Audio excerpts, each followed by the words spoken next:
right, so today we have Hudson. Hudson's our little anxiety case. He's doing a lot better. He's going today, you're going to see me probably physically manipulate him more than you'll see me physically manipulate a lot of dogs when I'm asking for a command. He's already kind of shaking. His tail is down between his legs. He's been comfortable. He gets uncomfortable real easy. I'm not always sure what the triggers are. It seems like as such a tiny dog, it can be the wind shifted and his anxiety came back. So the best thing that I can do for him right now is to really spell it out for him what I want from him and then celebrate it big time whenever he gives it to me. Just stop ringing the bells, please. So I want to do this video because I want to show people what it's like working with a dog that's having a harder time than most. He's not giving me a hard time, he's having one. So we're just going to work through and show you how to patiently do that. And hopefully give you some ideas on, like, you know, when you say sit, especially with a dog that's having a hard time, his bum doesn't have to hit the ground like that. You need to walk him through it and help him out and really advocate for him so that he starts building a bond and trust with you and eventually will come out of this anxiety brain that he's got going on. What's the matter, boo? What's the matter, boo? So I will pet him and stroke him quite a bit more than most other dogs. It's not free affection. I'm hoping to comfort him. If I feel like it's not comforting him, then I'll stop doing it. What he wants right now is to be in my lap. And he's not getting that. So, all right, Hudson, free. Yes, good boy. All right, Hudson, sit.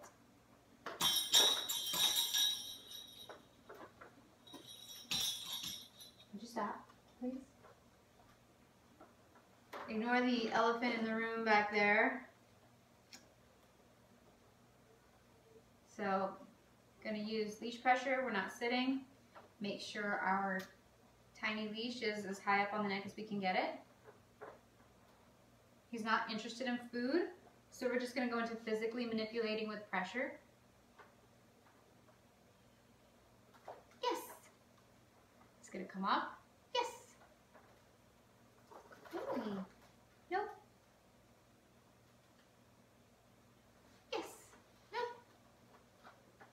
Pulling back. I'm not putting a lot of pressure on him. I don't need to. Mostly I'm waiting him out. Yes. Good boy. If he'll take the reward, great. If he doesn't, then don't keep offering it. Just put it away. Good job.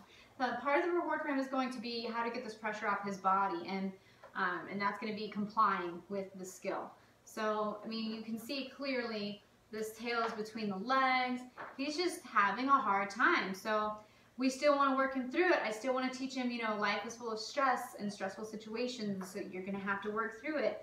So we're still going to push it, but we're not demanding. We're not getting frustrated. We're not going to be mean to him. We're just going to be like, this is what we do, and let me help you get there. So I'm not naming the sit. Leash pressure is going to be the cue. Good boy, yes. Very nice, Hudson. Free. Good.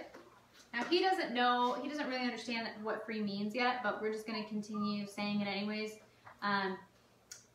It's kind of a backwards way of shaping. Good boy. Leash pressure up. Yes, good boy. Notice how I release the pressure in this tiny little string. I'm not using a regular leash, that would be too heavy. And I'm not going to scold him for just now breaking the sit. I'm not going to scold him at all right now. There's no need to chastise a dog that's already scared. We just simply put him back into it. So, good. Yes. Good job. You're going to see him licking and chewing. You'll see him shake a little bit more. Good. And you're going to see him break the sit a lot. We're just not going to fuss about it. You know, any other dog I might get like, okay, that's enough about you, but he's just having a hard time. This is what it looks like. Good boy. Just going to be patient with him. Good. Free. Free. Yes, good job. Very nice. You see more licking and chewing happening here. Light body manipulation. It's very important with these guys that you release pressure as soon as they give you some kind of attempt at the skill. Even if his butt doesn't go all the way down, let him make the mistake. Let him make the mistake of picking that butt back up and you correcting it gently. Just guide him back down so that he gets a clear picture of, you know, what she's wanting with this leash pressure is my butt completely on the ground. Yes. Now we've kind of got to get it. So now I'm going to go ahead and name it. He's done this a couple times now, so I'm going to name it. Sit. Good. Now I'm just using the lightest pressure. Sit. Yes. Fingers on his rear end. And make sure you're not pushing on the hip joints. Small detail, important detail. Sit. Yes. We're not trying to hurt his hips. I'm actually going just at the top of his tail. The base of his tail actually is where it's at. And that's what I went. Free. Good. All right, come here. So you see him leaning away as I give pressure. He gives into pressure. Pressure's off. Okay. It's important to teach your dog that. Because if you teach them to push against pressure, you're going to teach them how to pull. All right, sit. Yes. No. Again, let him make the mistakes. Good job. Very nice. Doing good. Free. Nice shake. I always acknowledge in these anxiety dogs when they shake or lick and chew. Anytime they give me a signal that they are processing stress, that's a good sign. Especially, so see his tail? It's calmed up just a little bit. That means it's starting to work. This exercise is starting to work. Just simply asking for a sit and setting him free. He's having a hard time, but he's working through it. So this is why I stick with him and I don't stop training just because a dog is showing me he's in anxiety brain. I'm like, okay, let's work you out of that, okay? Sit. Good job. Very nice. Good boy. Free. Yes. Sit. Yes. No. Yes. Good. Very nice. Now he stopped trembling. So that's a great sign. So you're starting to see him get into working brain mode and not in shutdown brain mode. Come here. Sit. Now the leash pressure for him, it's straight up leash pressure, straight down on the bum. So this kind of takes him from going to a vertical position to this position, okay? Or horizontal position. Good boy. And I just want to be ever so lightly with it. He's a teeny tiny dog. There's no point in me going like this and pushing him down like this. Not necessary. I want to teach him give to the lightest pressure possible. This will transfer later on when we get into e-collar training. Yes, good boy. Very nice. Free. Free. Come on. He may or may not be good. He may or may not move when you give free, but just stick with it. Good job. All right. Come here. Place. Light pressure, light pressure. Every time he gives, release the pressure. Slightest, no need to get intense. No need to get intense at all. He's figuring it out. Because I'm not continually harassing him with pressure. I'm teaching him how to release it. This is how you release it. Once he learns how to release the pressure from the leash and eventually from the e-collar, he's going to have a lot more confidence because he's going to know how to turn it off. All right. Now, in dogs like these, I will also do a method called T-touch. I'm not an expert on it, but there are a couple things for these guys that I do know is very effective. I've seen it work 100 times. So, 2 fingers, circle and a half, clockwise. Right on the skull. You want to move the skin on a cellular level. You're not trying to, it's not just the hair you're moving. You're not trying to move muscles. You just want to move just the skin. It's the lightest pressure. What is this doing? It's very scientific. Go look up Tellington Touch. Very scientific. It's not witchcraft. I like it.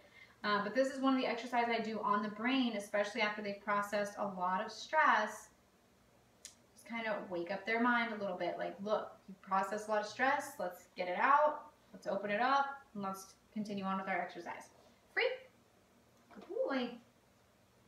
Place.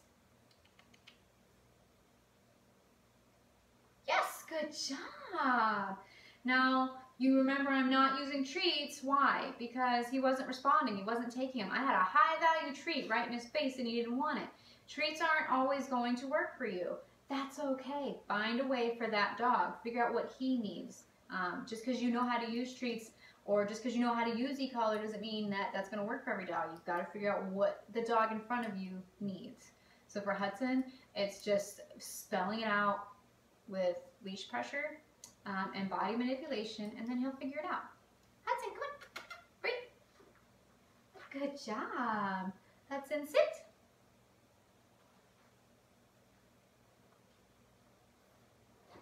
Yes. Yes. Good job. All right, he broke it. No. Sit. Yes. Good job.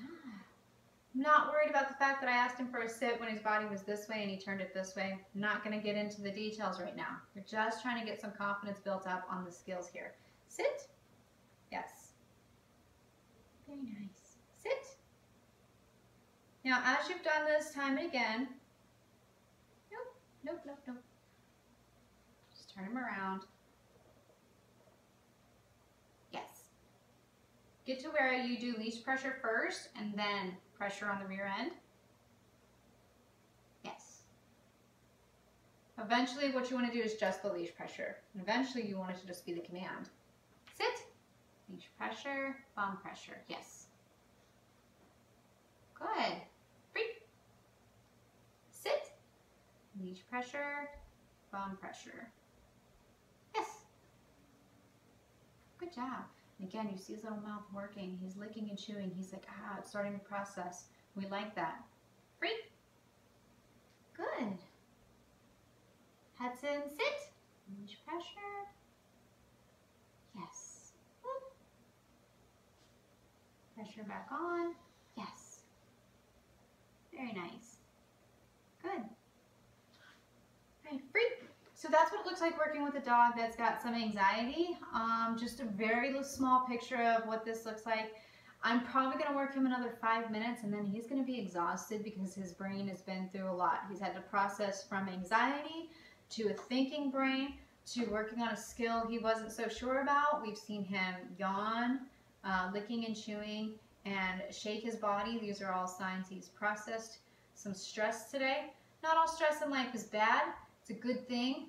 And when you have an anxiety dog that is showing you, hey, I'm working through something, acknowledge it.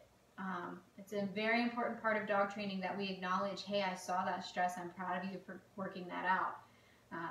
And you do that by releasing pressure and give them an acceptable reward to them. So that may be treats. In his case, it was just simply releasing pressure and saying, good boy. What's going on? What you doing? Our tail is up. We're looking better. We're not shaking. We're not drooling. So he's coming out of it. We're just going to continue working. And that's what working with the little anxiety puppy looks like.